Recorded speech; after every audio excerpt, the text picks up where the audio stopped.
السلام عليكم ورحمة الله وبركاته. أهلا بكم في مدونة حسن رضوان التعليمية.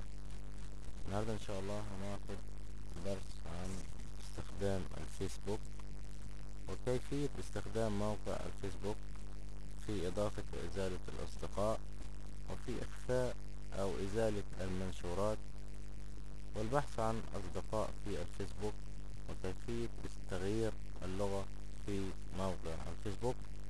كما يمكننا أيضا معرفة كيفية عمل صفحة خاصة أو مجموعة جروب على الفيسبوك وكيفية كتابة موضوعات أو إرفاق صور أو فيديوهات بهذا الموضوع. كما سوف نتناول أيضا الكثير في هذا البرنامج، ونبدأ بذكر نبذة بسيطة عن موقع الفيسبوك. وهو موقع ويب للتواصل الاجتماعي يمكن الدخول إليه مجانا وتديره شركة فيسبوك، حيث يمكن للمستخدمين الانضمام إلى الشبكات التي تنظمها المدينة أو جهة العمل أو المدرسة أو الإقليم، وذلك من أجل الاتصال بالآخرين وتبادل الأخبار